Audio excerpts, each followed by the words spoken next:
Welcome back, folks. Today, the topic of interest is self sabotage and belief systems. So, many of you may know that I've recently been to Malawi and I've recently come back, and that experience was incredible. I feel like I've had like a spiritual awakening. I've realized certain things in my own life that I become aware of, which I feel like I will be sharing with you guys over the next few weeks and months, and I feel like it'll really help you guys out. Now, the reason I wanted to talk about belief systems is simply put, which I've said many times in many of the videos I've done, is that a person can never rise above the concept that they have of themselves. So the way that you see yourself, the way that you perceive yourself will influence the reality that you experience. So anything is possible for anybody at any time. It's just down to how you perceive yourself and how far you allow yourself to grow and to expand. And the funny thing about the mind is that the mind is always working towards a specific goal. So whether you're aware of it or not, it's always working towards a goal. Now, of course, in life, you're going to have problems, you're going to have challenges, and the two forms of challenges that you experience. So you have the ones that are circumstantial, where life just hits you in the back of the head with a bat. It goes, hits you. And then you fall on your back, and then you got to overcome the circumstances that you're experiencing. Then you've got the other form of problem, which is something that's more chronic. So something that's always ongoing. Like it's like probably like a challenge that you've had, something that you've always been trying to overcome. And no matter how much effort you put in, you feel like you always go back to the starting point. You always go back to where you began. That would be a chronic problem. And chronic problems are often down to the way that you perceive yourself. They're often down to the way that you see yourself, the beliefs that you have for yourself. So for example, you're trying to get yourself to a healthy weight, but no matter how hard you try, you can't seem to do it. Maybe you're struggling financially. Like you want to try and make lots of money, but you just always end up broke. Maybe you struggle with your relationships. The relationships are always dysfunctional. You're always choosing dysfunctional people and you wonder why. You know what I mean? Everybody's got their thing. Your addiction, everybody's got their own thing, man. Everybody's got their own crutch to bear. They've got their own mountains to overcome. And the reason why you don't overcome those mountains is normally because you have a negative association or a negative belief to achieving the goal that you want to achieve, which is why you don't do it. Give you guys an example. There was a guy, psychologist called Carl Jung, incredible guy, intelligent guy. However, he despised school. So in school, like he didn't like it. He didn't like his peers. He thought, I hate these guys. Like, God damn it, it's Monday again. I got to go back to this institute. Didn't want to be there. So there was one point where he was in school and he fell over and he whacked his head. So when he whacked his head, he was hurt. And he had an idea when he was hurt. He thought, you know what? With me being hurt, maybe it means that I won't have to go back to school again. So he associated the idea of being hurt, being injured to not going into school, this institute that he desires to take no part in. So what happened? And then he randomly started developing random fainting spells that nobody could explain. So neurosis, he was just having random fainting spells. They're like, what's this? So in his mind, he created the association of me being unwell means I don't have to go to school. So he diagnosed himself and he really believed that the fainting spells were down to him just not wanting to go to school. And the many different, problems that people have that are in line with this. I was reading about another kid who ran his mother to the ground. So he had like this illness that nobody could explain. They're like, why is this kid always ill?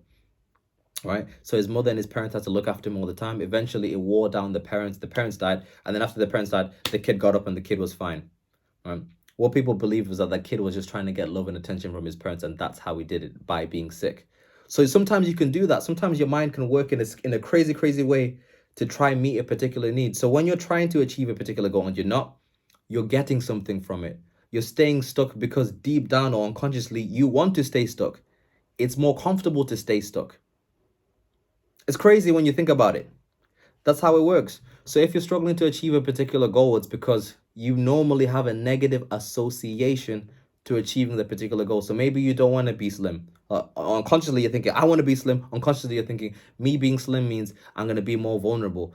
I'm going to have to be more open. People will approach me. I don't want people to approach me. By me being bigger, it means I'm more safe and it means people leave me alone. It reduces intimacy. For some people, like money, like I don't like, I want to make a business and make loads of money, but to them, they believe that making money means that they'll no longer be loved. People will hate them. They'll feel isolated and they have that deep need to have connection with people. So, you know what I mean? Whenever they get to an opportunity where they could make more money, they sabotage it, right? You don't do it. So your mind is always working towards a goal. So how do we overcome this? So how do we come to a place where we start overcoming our self-concept and changing the way that we perceive ourselves? And the way that you do that is by, first of all, becoming one, brutally honest with yourself and answering the question, what is me staying stuck in this situation giving me? Because there's benefit to staying in this in the situation. There's benefit to not overcoming the mountain. There's something that you get from it. So you got to first of all be honest. What do I get from it?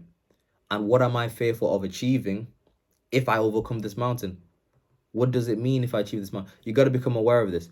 And the thing is that if you don't do the work to become aware of it, you don't do the work to like start really, really reflecting and thinking like, why is my life this way? What can I do? What will happen is like life will humble you. Life will do it for you. Life will put you in a position where you have to be introspective.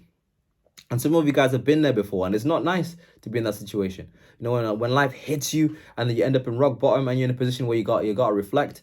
You know, you're in that position where you tell yourself, you're like, I never want to feel like this again. I never want to experience this again. If you guys have been there, you know the pain, the rage that comes with that. And rock bottom is a beautiful thing, but you don't have to hit rock bottom to get to this point of introspection. You can do it now.